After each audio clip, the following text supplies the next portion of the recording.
Welcome again. As one of our esteemed DRS trainers would always use as a little icebreaker and to start meetings, he would always talk about what today is as far as a national day, and I'm going to steal a little bit of his thunder. I'll plagiarize a little bit. That today is National Oreo Cookie Day. It is also National White Chocolate Cheesecake Day. And not coincidentally, and I wouldn't make this up, and this is certainly not a coincidence, but today is also National Dentist Day. So I think that there's some definite dots to be connected there. So, like I said, we want to welcome you to our third community of practice. We've got a pretty full agenda today. I'm going to share my screen here if I can, and bring the agenda up briefly.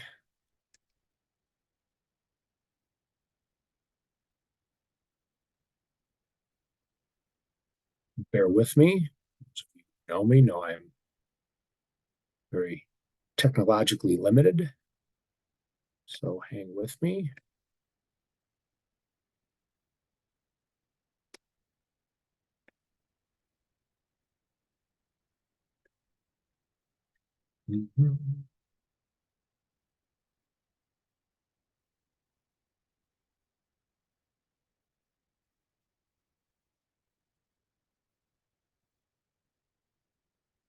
There we are.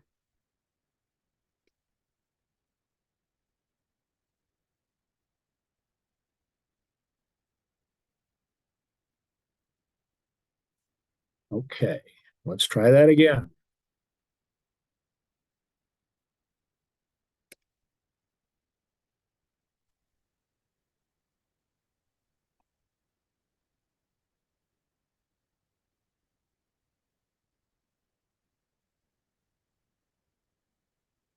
Okay, why don't we just go into the agenda? So I'll stop wasting everybody's time. How does that work? Jim, this is Robin. We were able to see that. Oh, yeah? Yeah. Well, but it wasn't what I wanted it to be, and it was, so I will. So, all right. So as has been our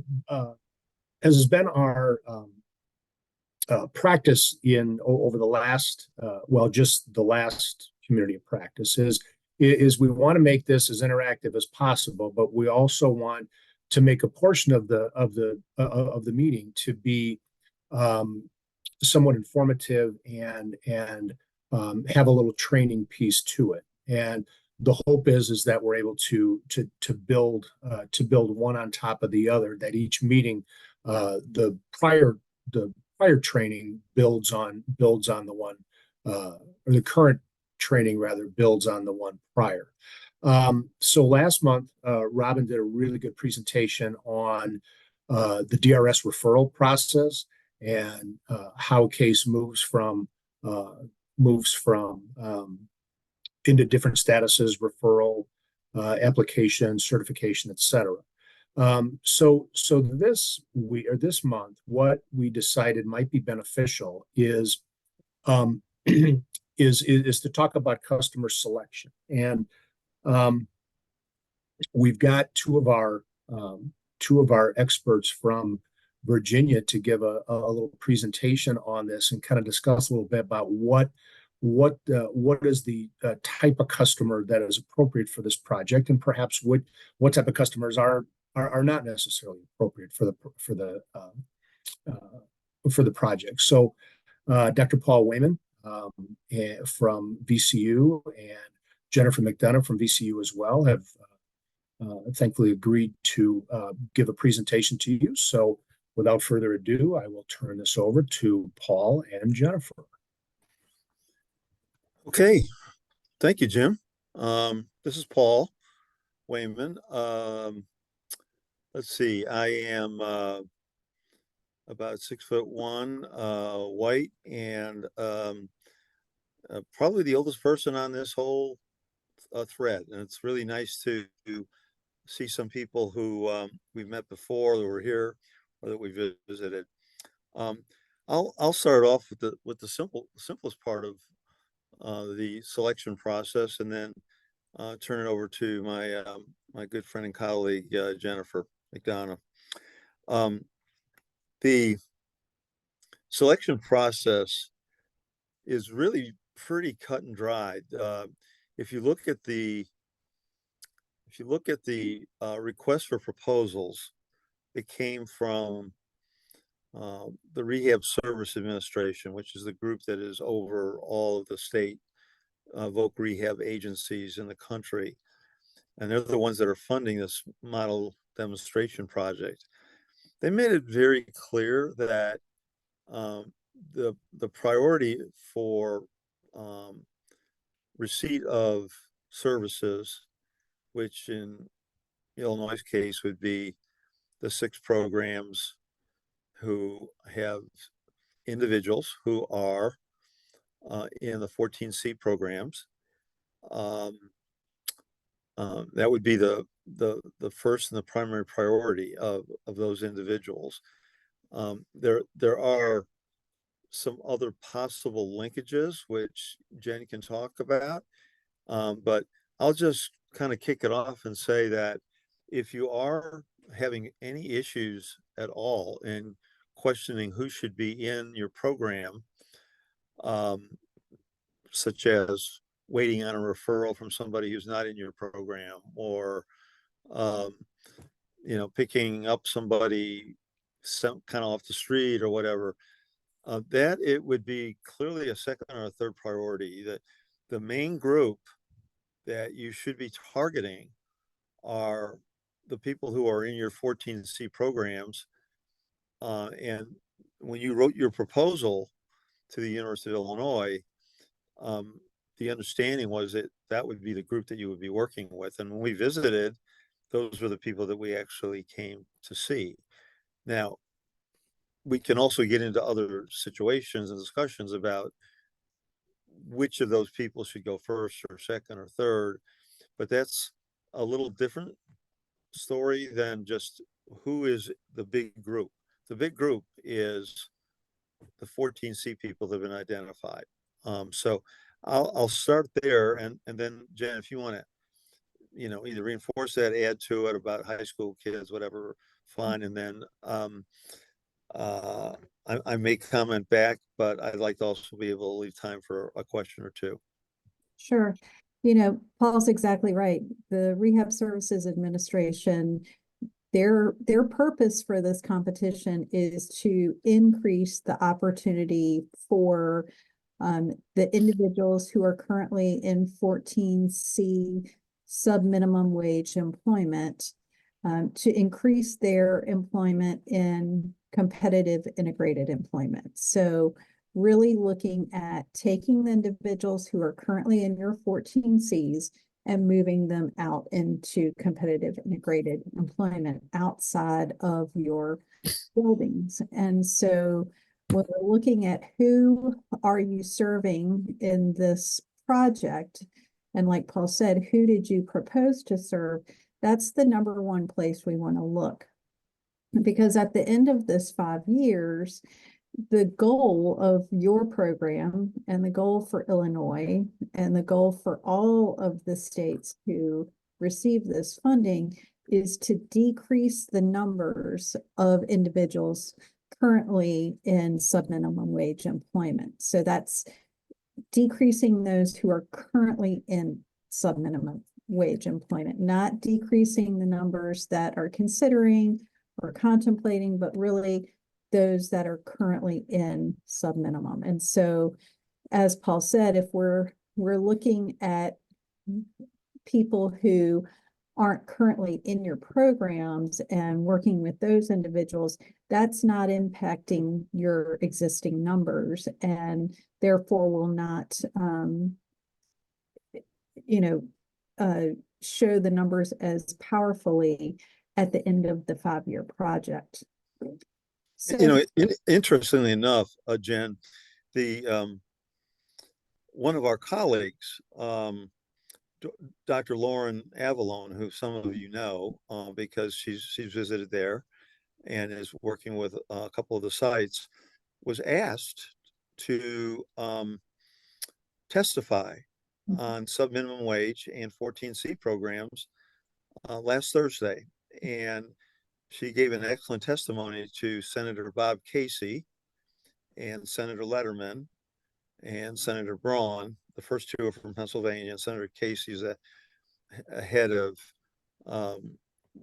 this big program, the big committee for health and education and pensions and whatever is called HELP.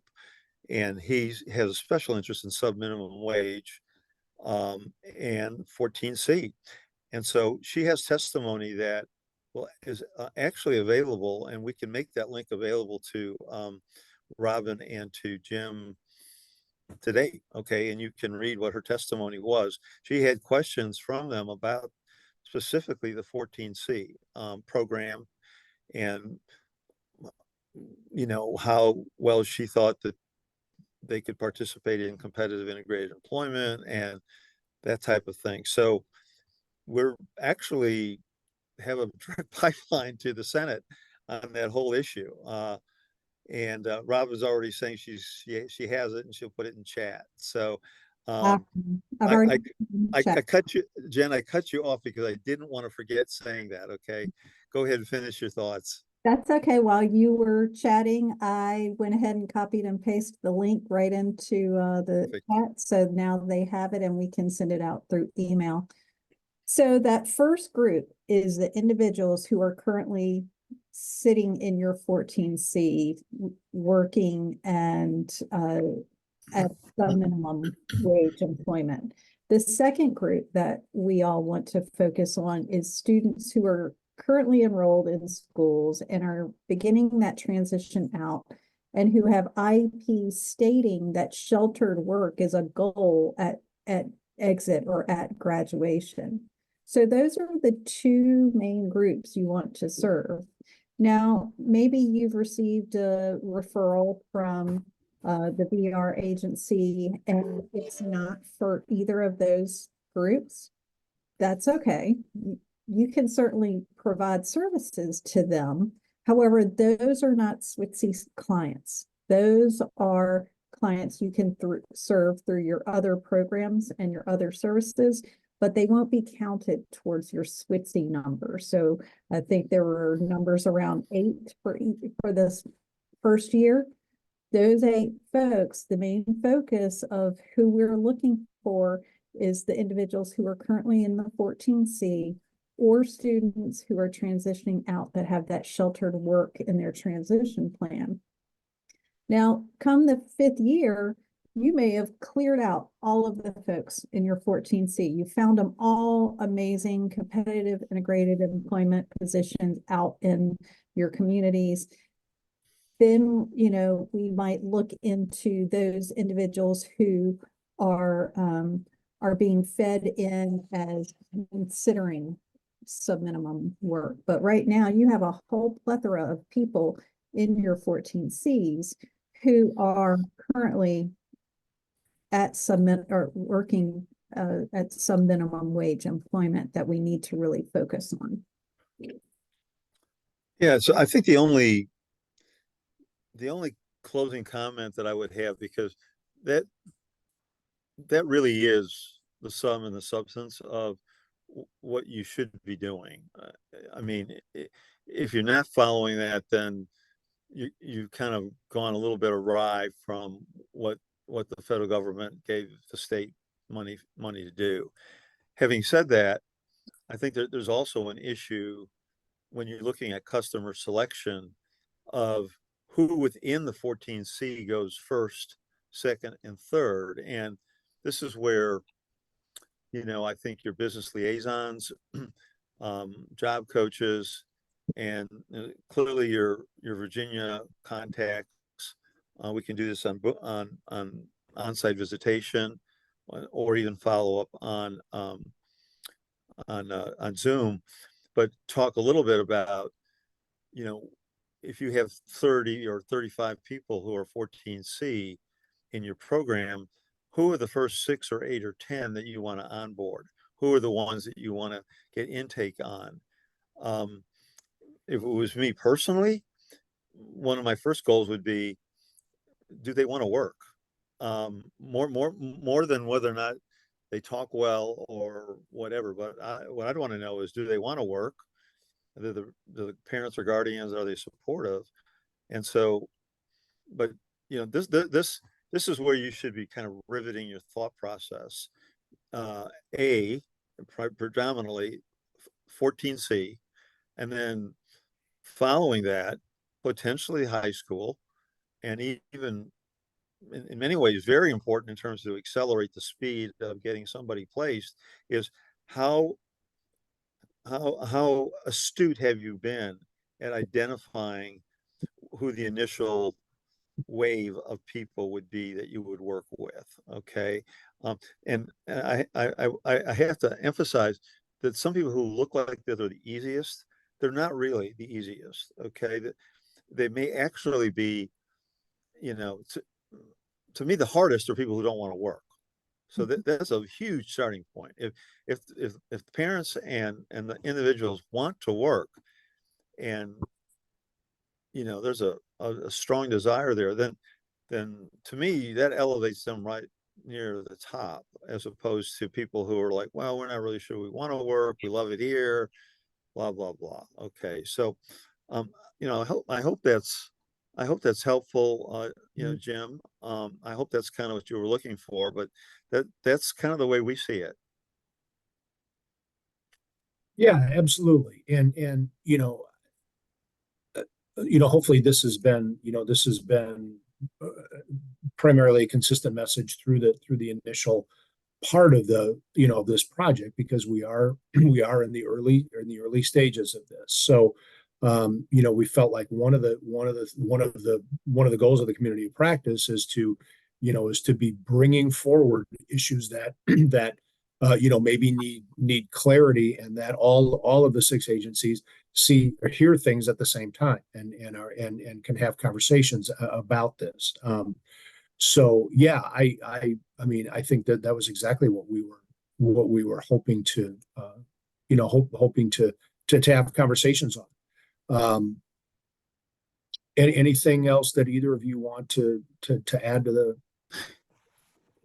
Jim, there is one more thing that I want to say. This is going off script a little bit, but I really do understand, as well as somebody who's never been a CEO of a CRP. I haven't been, but I've visited very many. I've consulted with some. I have a lot of friends that work in community rehab programs, and I know that when a new program comes in, it seems exciting. It seems like something we want to be a part of, but then all of a sudden it's here, and it's a little bit potentially overwhelming.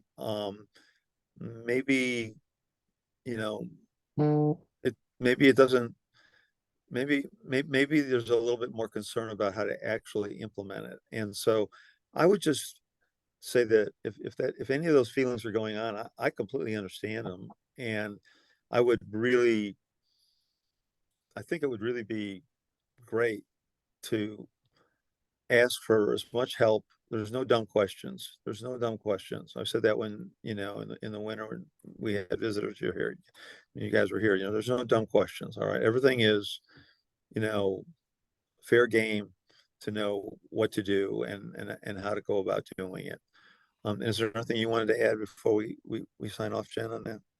No, that was it. Just if anybody had any questions. Okay. Yeah, this is Jim. That was the next. If I would be astute enough to be able to bring the agenda up, that's the next agenda item is kind of question and answers. If anybody wants to initiate any dialogue on anything that was talked about.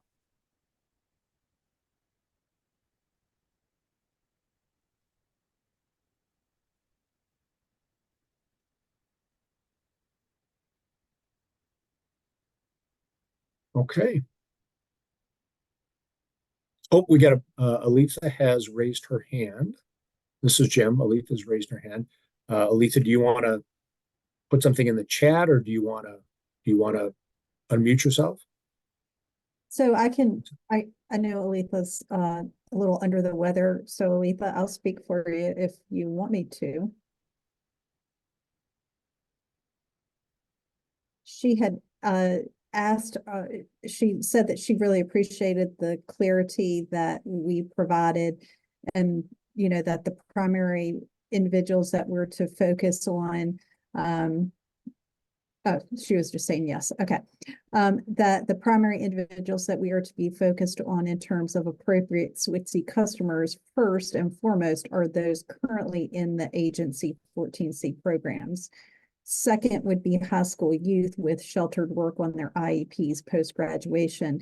And then she said, I mentioned a third group, and who would those folks be, in my opinion? And I just was saying that those would be those individuals who are contemplating sub-minimum wage. So if we've gone through everybody that is currently in your 14C, and then we've gone through the folks in the school system, that third group would be the contemplators. Because again, RSA is going to look at each state and say, did your numbers decrease? Did Illinois have 500 folks in their sub-minimum wage program at the start of this grant cycle, and 5 years later, did they still have 500? Did they have 400? Did they have 200? Did they reach their goals? If we're not touching those individuals in the 14Cs, those numbers aren't going to change.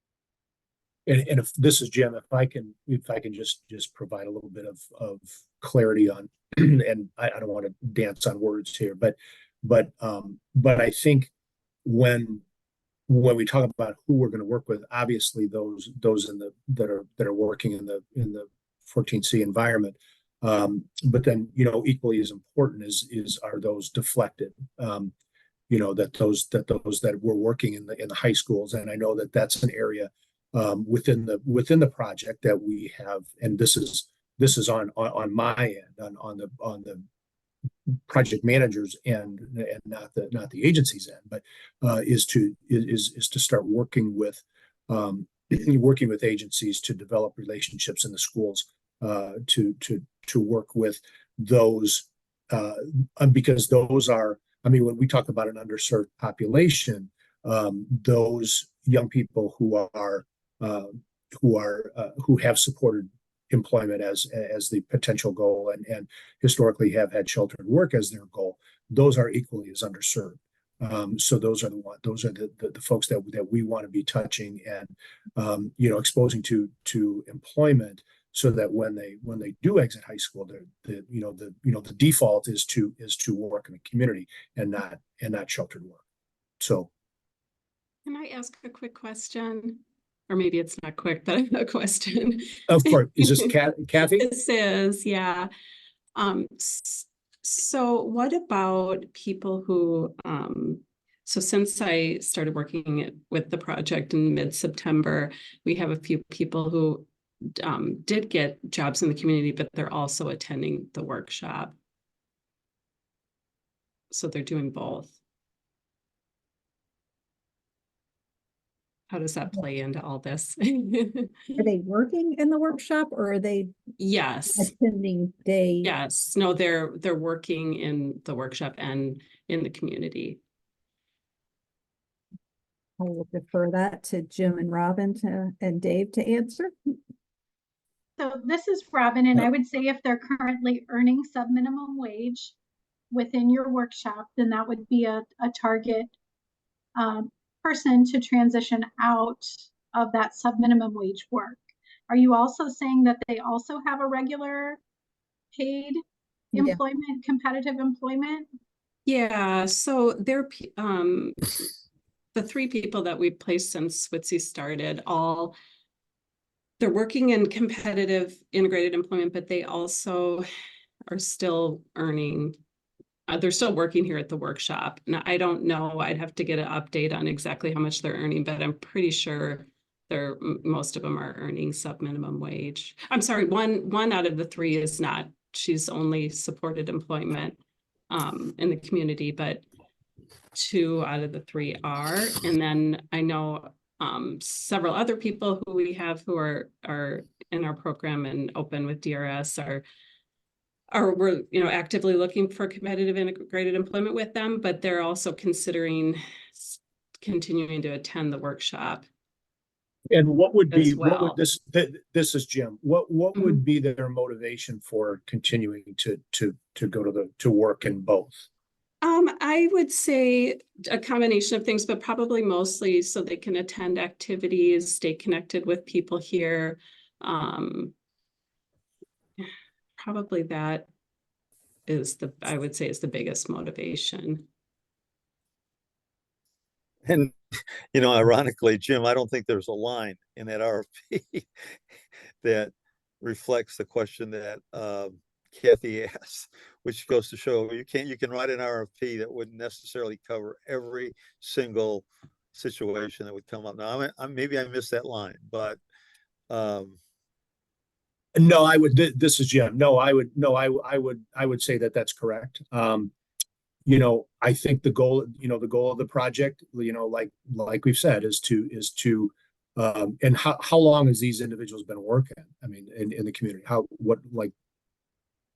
these are just recent placements, or they've been? Yeah, so these 3 that I'm thinking of are just in the last few months, or just the last Okay. couple months, actually. Okay. Or it's Okay. March. It's March. I'm trying to remember Right. what month we're in. Yeah, just in the last few months. So Well, so I would say, they're early in their work experience, and I would say that, it would be incumbent upon you and Cindy, to continue to work with them and understand that, some of the relationships and activities that they're that they're engaged in the workshop, I mean, if it's socialization and things, I mean, that can be cultivated in the workforce, among their coworkers on the job. So I mean, and I would think that there are activities that they could be involved in at the workshop that don't involve work. And it would seem like those hours, it would be more beneficial to everybody if they would transfer those hours that they're working in the workshop into work in the community. yeah, I Does think that help?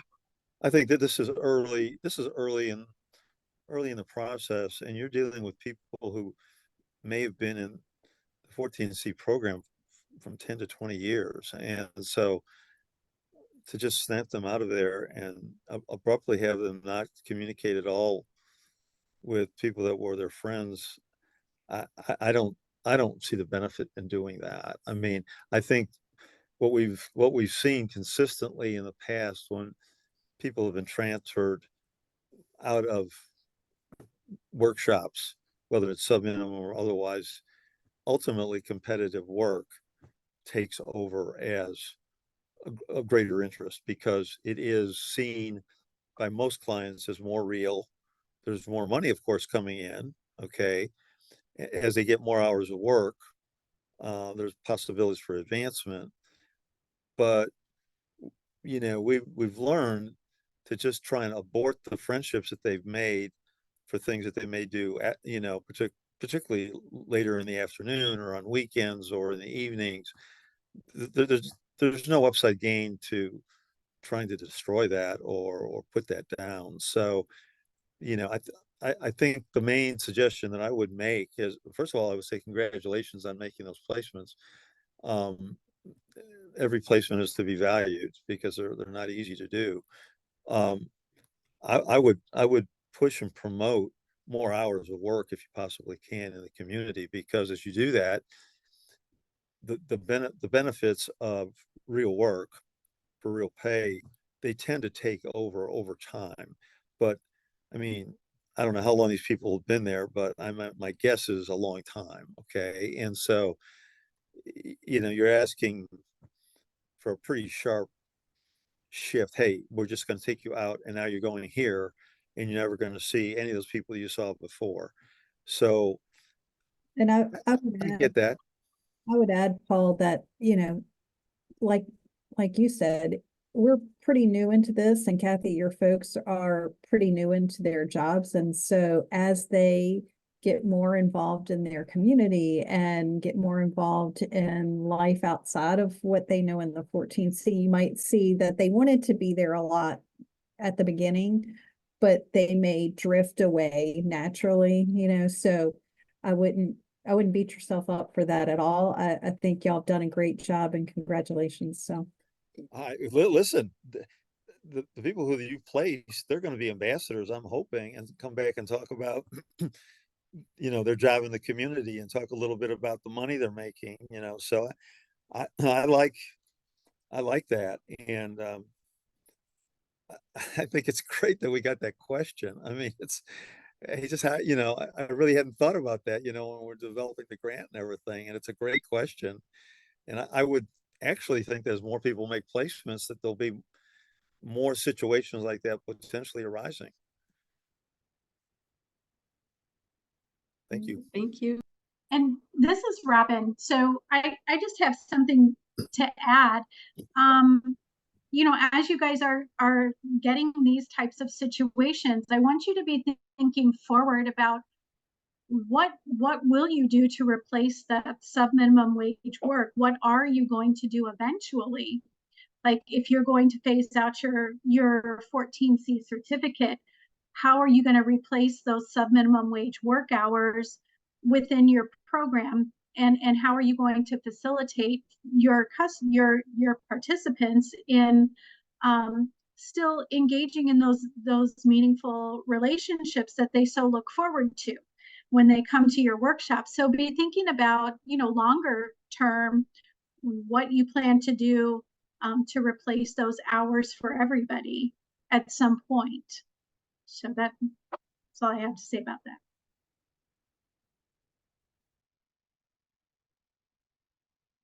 This is Jim. Thanks, Robin. Any other questions? Comments?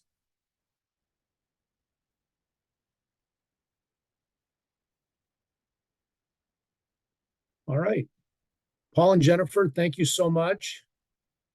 Appreciate your contribution. Appreciate your insights. Appreciate your time. Thanks, Jim. Take care. You too. Take care. Bye-bye.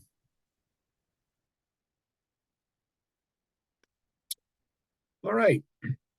Well, next on the agenda, if you could see it, next on the agenda is we wanted to spotlight, and we're going to continue to do this each month. Have one of the facilities, one of the agencies present a customer case study, someone who they have been successful in placing, or just some issues surrounding a particular customer that they want to bring before the group. So I'm going to turn this over to Cindy and Kathy from the workshop. We're going to talk about one of their customers named Charlie. So ladies, it's all yours. Do you happen to have the updated PowerPoint presentation, or am I using that at all for this? Or was it, that was something somebody was going to share? Yeah.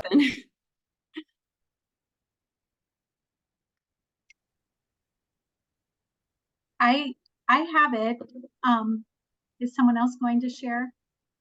I don't have it ready, but I can in 2 seconds. Okay, because I know I sent, you know, there was the draft, and then I think you were gonna do some cleaning up, and I don't have the final. Yes, you did. And Robin, if you can share, I'll give you the. Yeah. Yeah, I do need the superpowers. Let me make sure that I'm pulling up the correct one.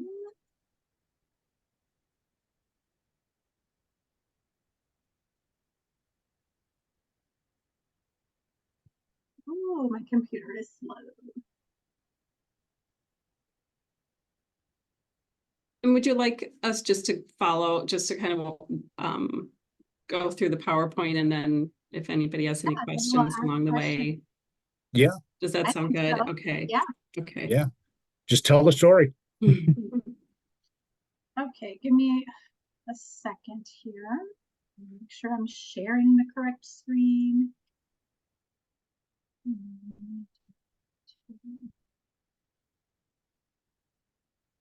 Oops. Are you seeing the slideshow? Yep. Yep. Yes. Hey, Thanks. awesome. Okay. So this is Charlie. She since 2016, Charlie has been attending the workshop and earning sub-minimum wage. And had a goal, or I mean, she's always wanted to work in the community. And actually, before, well, several years ago, I had her case open with DRS and things didn't work out. And so she was never placed until recently. She was placed at Signcraft Screen Print and is earning $15 an hour and is working about 20, some weeks closer to 25 hours. And there's actually those two photos were her showcasing a couple of the job responsibilities that she has, by the way. And that was her cubicle. She has her own desk and cubicle, which she just super proud of. So Charlie's team, Luis Rubecki is Charlie's DRS counselor. And then Sharon is on the workshops team as a community research specialist. I work with Charlie. Cindy and I are a team, so we both support each other throughout the journey for sure. And Charlie doesn't, oops, something popped up. I don't know if that's my computer or oh, there we go. She doesn't have a personal support worker or any other wraparound services. Her key supporters, as far as her family, her mom and dad and her adult sister are very involved in supporting Charlie. And then on the job, her direct supervisor is Tammy Glasgow. And then she has 3 people, well, actually even more than 3, but there are 3 women in particular who have cubicles, have their desk right near Charlie, and they're a really close part of her team. So Judy, Tiffany, and Courtney work really closely with Charlie. So she is in our SCP program and obviously is one of our SWITC people. And the referral happened around December 8th, and Charlie, things happened really fast because Charlie just really wanted to be working in the community. She's wanted this for a while and knew where she wanted to work. So you'll notice the referral and the eligibility and the IPE initiation all happen really nearby. And then, Charlie was attending the workshop and, like I said, previously had a case open with DRS that was closed before she was placed. So she's just been eager to get a job in the community. And so we had information here because Charlie had been attending the workshop for a while and she had that previous file with DRS. And then we just gathered more info from family and health professionals between Luis and Cindy and I. We just gathered up whatever information we needed to determine eligibility. And so here's Charlie's employer. So Signcraft Screen Print is a local screen print company. They make decals. Actually, their biggest contract is with John Deere. So they're very busy. John Deere is a local company. And her title is final inspector. So they have these decals. She does a variety of jobs, but mostly Charlie inspects decals to make sure that they don't have any flaws or tears or ink in the wrong place. And she removes excess sticker and then oftentimes she'll count them and make sure they're count them or bag them or things like that. And then they send them off for the next step. I think the next step is to be laminated. So Charlie has a team that she works with, and I had mentioned a few of the women who she works with. And some of these women do this similar jobs, similar tasks as Charlie. Others have done those in the past, but are now in different positions. But they are all actively providing support and accommodations for Charlie, as they come up. Oh, her mom previously worked at Signcraft, which was a really great connection. So we definitely tapped into who you know, and from the right off the bat, Charlie and her mom both agreed this would be a great match. And her cousin, so Tammy is actually her mom's first cousin, so that definitely made things really smooth, and that support was there, from the start, which was pretty awesome. So Charlie has, she has hearing loss, she uses a wheelchair, and uses public transportation, or her mom drives her. So those are the three big barriers to employment. So on the job, because Charlie signs and she does some writing and reading, but it's, simple phrases. She taught us some ways to kind of eliminate those barriers herself. So she showed me this Hand Talk app and chat board, and then she has a tablet that she uses at work too. So she kind of set up her own accommodations and has been teaching people at work, which is really cool. And the latest thing we're doing is we have a list of words. So Hand Talk, if you type the word in, it'll show you the sign. But you're getting your phone out, you're opening up the app, you're typing it in. And so there are, it does kind of slow things down. So there are some words that Charlie uses a lot. And I've learned through this that not every, some people use different signs for a word. So there might be like a few different ways to sign a word. So Charlie's going to teach us what she uses, and is coming up with, she's refining this list right now of words that she feels like are really important for everybody to be familiar with if possible. And then she wants some of them on her wall in her office. I think she's going to definitely have like the alphabet there for sure, and then some words, and then we're going to create a binder. So that's those are some of the things that we've been doing to really make the communication strong for Charlie and her coworkers. And then just the physical barriers, because Charlie's getting around using her wheelchair, and the building isn't, I don't know, I haven't seen anyone else in the building using a wheelchair. I'm not sure if anybody ever has, but there were definitely some obstacles at first. So Charlie's figured out kind of like the best path to get in and out of the building. And there are people who are willing to assist her in entering the building and leaving the building. She always has her phone, and we made sure, like, Charlie took photos of people and got their numbers like right away. So she's able to, quick text the team, or, ask for help if needed. And then, the cubicle and desk, that just took a little troubleshooting, but she's got it where she feels comfortable and she can access things that she needs. Signcraft has been super supportive in adjusting things or coming up. I mean, they offered actually at one point, she did purchase a tray to carry her lunch, but they offered to even design something if needed for her wheelchair, which was really cool. And then transportation. So she uses public transportation, which is still a barrier because they don't run in the evenings or on holidays or the weekends right now in Joe Daviess County. So it does mean Charlie's mom has to drive her when there's no transit, and she's just doing it, but it would be great to find a way. We're working we're working with transit in Joe Daviess County to see what, possibilities there are to increase hours. Not just for Charlie, but for a lot of people. And Cindy, please jump in if I'm missing anything. So what did you learn? Oh, so I just learned that communication is huge.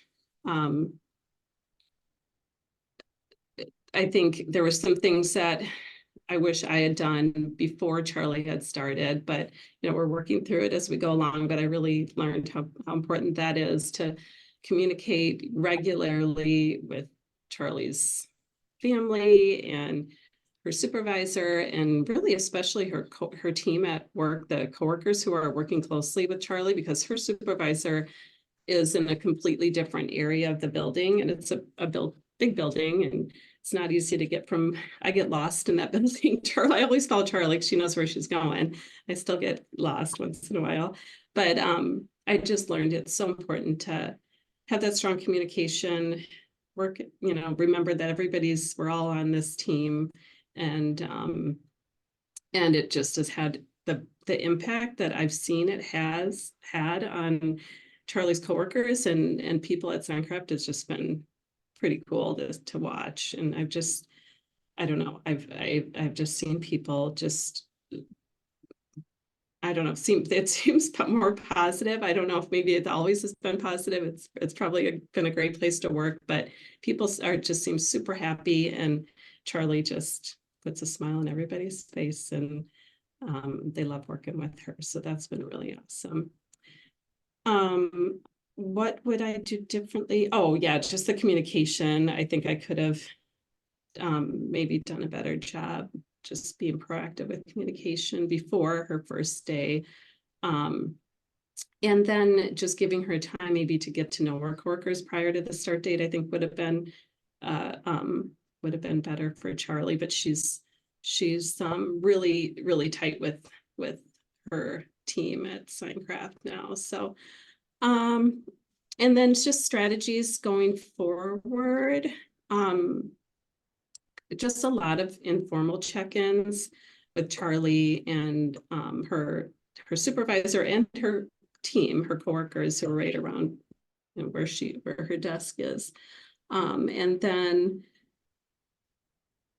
a more formal progress report, getting employer feedback would be good, just so if there are things that aren't working well or aren't going well for Charlie or the employer, we can clear those up and provide whatever support and accommodations. And then I talk regularly with Charlie's mom and her sister once in a while, and her dad. So just keeping up that weekly communication with them. And then I'm pretty much, we're pretty much there every day, just at least just to pop in and say hi. I usually, will check in with Charlie for sure and see how her day is going, find out what she had been working on for the day. And then I'll check in with her coworkers too and her supervisor. So that's just an ongoing thing. Happens at least Charlie, it's every day she works, but I'll check in weekly with her coworkers and her supervisor. Charlie, this is from Charlie. So she really loves her job. So she thinks the people are nice and gives her something to do. And she says it makes her feel good. And she just overall says that she's just happier having this job in the community. And she plans to go to Hobby Lobby and get beads to make jewelry. So she's excited to spend money doing that. Her mom has multiple times, Cindy's heard this, I've heard this over and over. She's just shared how Charlie's self-esteem is just gone up, and she just feels like she's just more motivated to do things at home, and has seen a really positive impact that this has had on Charlie's life. So any questions? Kathy, you did an awesome job. That was great. Yes. Yes, you did. Yeah. Charlie, you should see her, her smile tells it all. She just is so happy to be in the community working. I will run into her maybe out in the community. I've ran into her sister out in the community. Even her sister is just grins and just says how Charlie is just so so happy to be, part of the community out there working, and her attitude at home has changed. So yeah, great job, Kathy. You did awesome job. Sorry, who's speaking? Cindy. This is Cindy. Can you This not is see Jim. me? No, but we need you to say your name before you start speaking. So that's Oh, fine. sorry. No problem. No problem. sorry. Hi, this is Teresa from CTF Illinois. I was just Cindy gonna, and- this is Jim. I was just gonna introduce you, Teresa. You're on. Hello, everybody. I just want to say to Cindy and Kathy, first of all, awesome job, excellent. Love to hear when people are happy with what they decide to do moving forward. But I have one question. In looking for the placement for the young lady, did they customize the position for her, or did they just make customizations for her to be able to have a space to work and work with the coworkers that are there? Just trying to see, because we're in the phase of talking to employers, and this seems to be where we're having a little bit of a challenge, I'm gonna say. So I'm trying to see, was the position already customized, or was it a position where anybody could get hired for it? Yeah, this was a position anyone could get hired for. And this is Kathy, by the way, again. So yeah, and as far as like the accommodations, and those are all like you had mentioned, it's more just accommodating for those barriers that Charlie is facing in employment, but all the tasks are ones. She has one, at least, well, actually, yeah, at least one person who is works close in right next to Charlie's cubicle, who does the same work that she does. So Okay, yeah, thank you so much. you're welcome. We have And a young lady that we're getting ready to work with that's gonna need some adaptive devices, so I definitely wrote down the ones that you had. That's great. That's great. And Thank you. This is Robin. I would like to remind everybody of the Resource Illinois Assistive Technology Program. So your VR counselor can do a referral to IATP, and they can come out and do an assessment to see what kind of accommodations and assistive technology or whatever that you might need to make the job area conducive. So to give an example, my mother actually had to get a referral because she was having a hard time hearing. Her customers come through the door, so what they did was help her get a closed caption phone so she could hear people when they called, and then installed kind of a big mirror so she could see when people were walking up behind her from the back door. So just want to help you keep that in mind as you're looking at folks and wondering how to get those accommodations. So we do have that resource who can come and do an evaluation.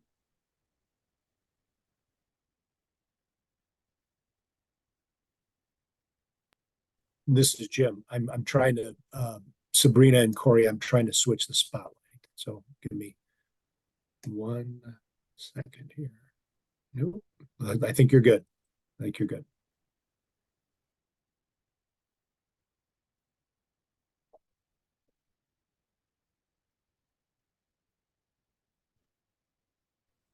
This is Jim. Any other questions or comments for Kathy or Cindy? This is Robin, and it's kind of an afterthought. I think that it would really be great for when we do the next customer spotlight for us to do a video, like a video interview, watching the person work and do the interview, and so we can hear their answers to the questions. I think that would be fun. This is Jim. Agreed. So this is Jim. So question is how many, Joan says, how many questions, let me get to the chat. How many customers from 14C have been placed into competitive employment so far? Robin, do you have those numbers handy? I'm thinking. So on actual, this is Robin. So I think the actual number of employed SWITSI customers we have, I think it might be 4, but we have between 35 and 40 people participating right now. I think 17, between 17 and 20 are VR customers, and the rest of those folks are kind of in the hopper, as Jim would like to say. They're on the way.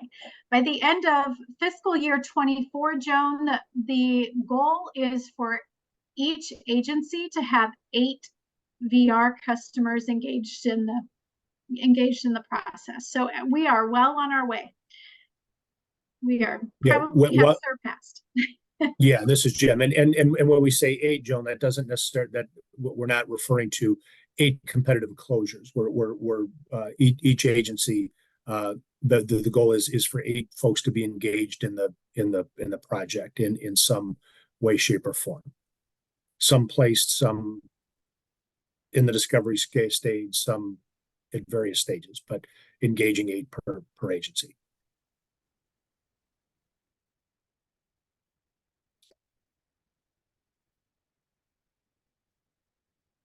This is Jim now. Anybody else?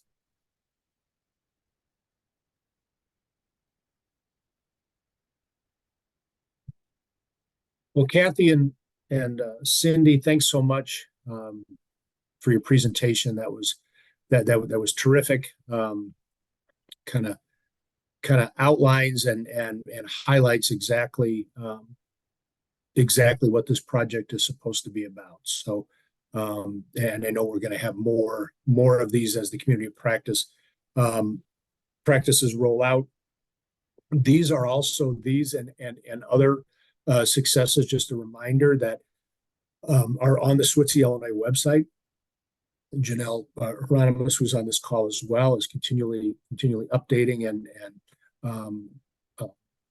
adding things onto the website. So we would encourage the agencies and DRS as well that anything that they wish to share about positive things or negative things, as it were, as to what they feel folks need to know about with this project, please don't hesitate to contact us or contact Janelle about getting these things loaded up onto the site.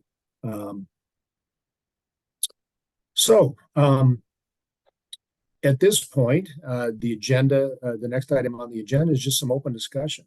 Kind of what this is, a lot of what this hour per month is, or 2 hour and a half hour and a half or so per month is intended to accomplish. Just some interaction and exchange from the agencies. What's going well, what's going not so well, what's going just okay. So we'll open up the floor.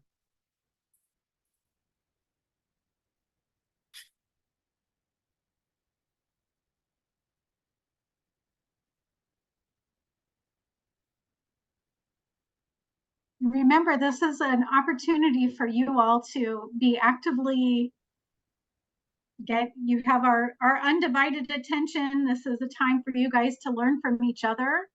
And we don't learn from each other if we're all staying silent. So I hope that, it may take us a little while to get in the groove, but if you could come with questions, that would be helpful. And you can ask anything, a DRS type question, just a project in general type of question, or maybe ask one of the other agencies how they're doing something or what their approach is for a specific challenge or barrier. This is really truly a time for us to learn from one another. So please take advantage of the 15 or 20 minutes that we have left to engage us all in a conversation. This is Brandy from Cry I'll Go. I don't have any questions yet. I I just wanted to share, Jim and Sharon came to Kreider yesterday for our employment kickoff meeting. I got a lot of good feedback from that. A lot of people were really receptive to what we were saying. Not a lot of pushback, which was great.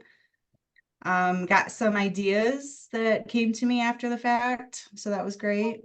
I want to thank Cindy and Kathy. They're letting us come to visit them and see their Rotary presentation in May. So we finally landed on a date from that.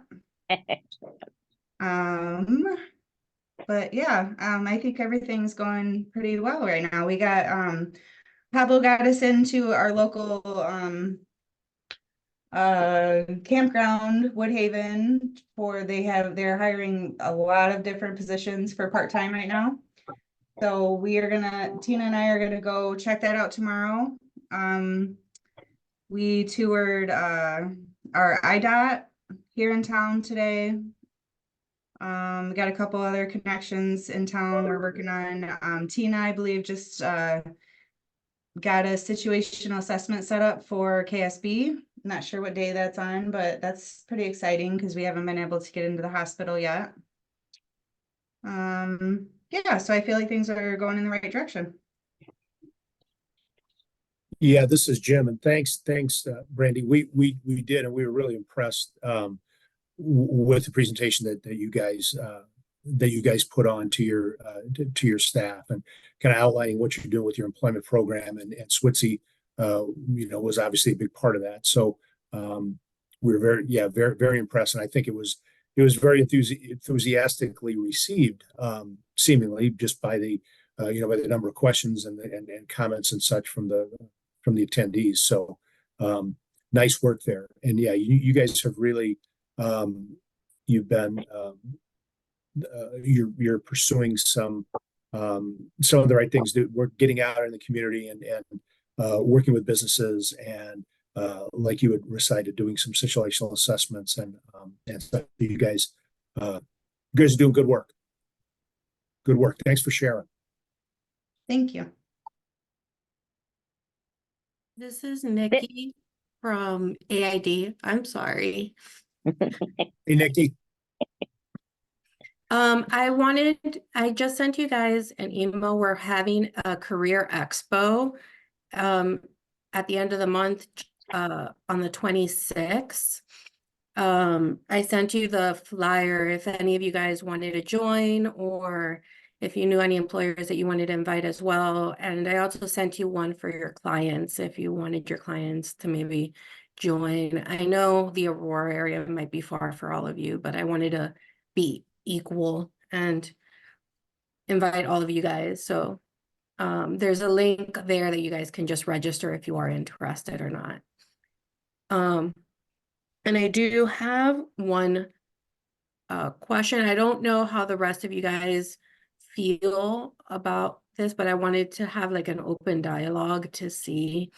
I was just curious if there is a way for us to be able to possibly do the weekly check-ins with our employment specialist, maybe in a bi-weekly manner or something similar. I think if we're looking at it from a managerial standpoint, our employment specialists meet, like, let's say on Monday or whatever day it is for you guys, then that gives them 4 days to come up with a goal. And my employment specialists are starting to feel like they're having to meet certain expectations, and they're not feeling like they're making it, and that they're kind of failing in that regard. Whereas maybe in a bi-weekly setting or something like that, it would give them enough time to be able to make enough contacts and stuff like that. As a generic statement or a generic example, like let's say in a week, Tara might have met or sent 3 referrals. However, if you look within the last month, she opened into plan status 7 adult clients and set up a staffing with 2 additional referral clients that she received from DRS and completely opened it into our agency. So that's 9 complete referrals that she did within a month by herself and stuff. But then if you do it on a weekly basis, it kind of just sounds like, oh, I sent these 3 referrals here and stuff like that. So she's kind of feeling overwhelmed in that kind of sense. And it's not anyone's fault. I'm not going to put blame on anyone. I was just curious if anyone else is experiencing that kind of feeling and if there's any possibility for us to have a discussion about it. So I have a quick comment, and thank you for the context, Nikki, because I think initially, I mean, the overall goal of having a weekly meeting is just merely to provide support and answer questions and give tips and utilize our consultants to their fullest. So I think initially when we asked those questions as far as like how many referrals, where are they, that was just kind of a talking point in order to get us going. Do we feel like there's a specific goal that we want folks to meet on a weekly basis? No, not at all. And I don't want them to feel pressure about that. So I think it's just by way of giving sort of an update as to the activities. So perhaps we could change the script. So if the meeting time is okay, or just even shortening it just to touch base so that we want to be here and provide support for folks and be able to answer any questions that they might have. I don't think, and correct me if I'm wrong, Jim, but I don't think that there was ever an intent to say you have to do this and meet this standard. So if we didn't express that or communicate that in the right way, then maybe we could communicate it better. We are curious. We do want to know, but maybe they could offer those types of updates, like you said, Nikki, on a monthly basis as opposed to every week, because it is hard to see the progress you've made if you're just looking at it week by week. But then if you look at the big picture, like you just said, over the course of a month, sure, that is a lot of progress. And it's great. And we want to see those big successes or any success, really. But I think the intent of the weekly meeting is to make sure that we are giving you all the support that you need and answering any questions and helping problem solve and troubleshoot any sticky points. That's really the goal of those meetings, I believe, in my opinion. Yeah, this is Jim, and I would reiterate that. You know, here's sort of the genesis of this. All right. So we've introduced, we meaning the project, have introduced some strategies, some techniques, some concepts when it comes to working with a population of customer that historically placement specialists and VR counselors, et cetera, have not worked with before. And that's been a population of customers who are working in sub-minimum wage environments. All right. I think we can safely say that historically, this has not been a population that has been worked with when it comes to transitioning them to community employment, to competitive employment. So they are working with a disability type that is largely unique when it comes to placing them into employment. So these are strategies that we have taken, that we have had our employment specialists go through the ACRE certification training, lots of technical support over the last 6 to 8 months. So what we thought is it would be very unfair of us as a project to say they completed the ACRE training on January the 9th, to be able to say on January 10th, okay, we're going to push the boat away from the pier and here you go. Check in if you need us. I don't think that would have been the right approach. So what we're trying to accomplish with this is with an hour's weekly get together, weekly touch base, that we want this to be largely employment specialist driven. We want them to come to the people who are the experts in this and who have provided this training to say, okay, this is what I'm doing with customer A. This is my approach. What do you think? Am I going in the right direction? Do I need some help with it? Is this right? And for them to provide that support. So, when it comes to business engagement, this is something that we're hearing from almost 100% of the employment specialists, that business engagement is something that's completely foreign to them, but is going to be crucial to this, to the success of this project. So we're here to provide some support, and I don't think, and while your comments and thoughts don't go unheard, trust me. We also think that an hour a week of some consultation along with them being available whenever needed, is really a lot to ask. And it's not like we're asking it. I mean, we're trying to receive information and then provide some guidance in response to that. And if at some point, we meaning the consultants are putting some expectations on folks, it's merely as a coaching and providing some positive feedback and some constructive feedback. So that's really the goal of this. And as folks get more comfortable with this and things become more familiar and they get more at ease with this. Yeah, I mean, we're happy to say, call us when you need us. But I mean, we're also, part of our responsibility as a project is to know what is happening and know what is going on day to day, because we have responsibilities to RSA. We've got responsibilities to our evaluation team to be able to report back to them and say what is going on in the field. So that's part of the responsibility of the community liaison, as well as the Virginia consultants, to be able to provide that to us. So our goal is not to provide any undue stress on anybody.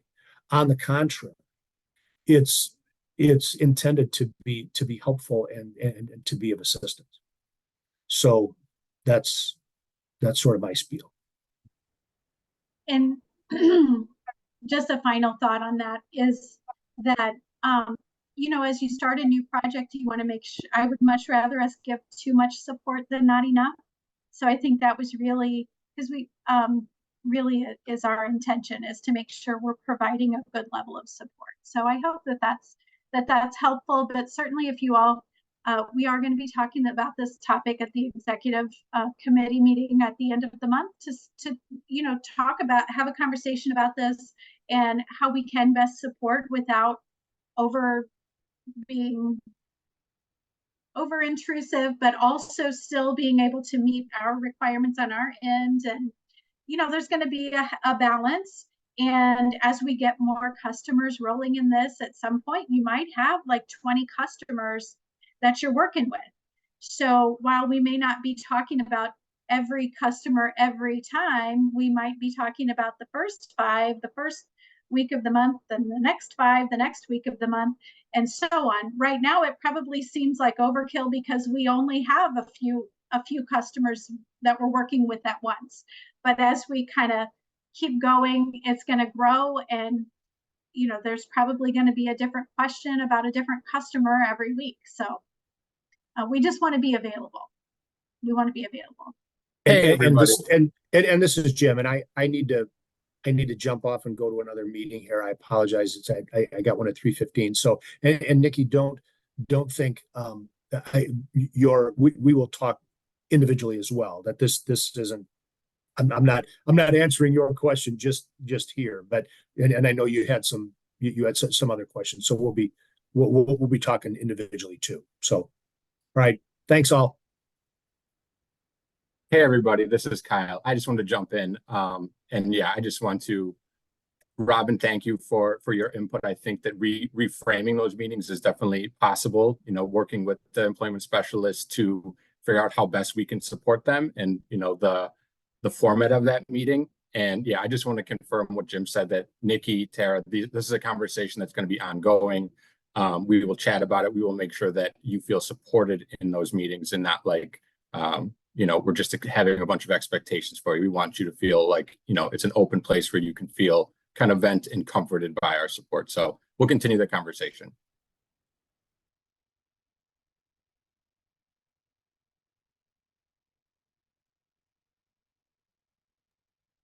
Okay, we just have a couple more minutes left if anybody has any questions. Otherwise, for those administrators that are on the call, as far as like the agency personnel, I am going to be sending an email, hopefully by Friday is my goal, to talk to you about your fiscal year 24 grant budget. What we need to do is to take a look at that. And since when we started this grant project, you guys sent budgets in for the entire year, July 1st through June 30th. And most of us didn't start billing until September or October towards the grant. So those months from July 1st to the first time that you submitted a billing, most everybody submitted one either September or October. So those months that you had in your budget, especially I'm thinking about the personnel line item that you had there for your employment specialist salaries. So that is not going to get used. So we want to help you shift line item amounts so that you can maybe shift that into something else to use. One suggestion that folks had, or one question people had was if we could use the grant to pay for our employment specialist travel to go to meet folks in the community, or to, you know, take them out for an ice cream or something along those lines. So I think that if you wanted to transition some of that money from one line item into another, that's possible. So there's a maximum amount that we can transfer, but I'm saying this now, the max amount is $12,500 that you can shift. But I'm saying this now because if we do want to do a shift, we have to do that before April 1st. So that only gives us a couple of weeks.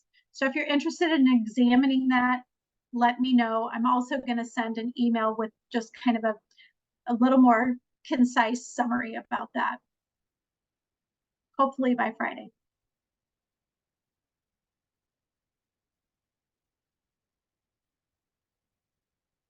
Okay, do we have any other questions? Or as the director likes to say, sparkles or flares?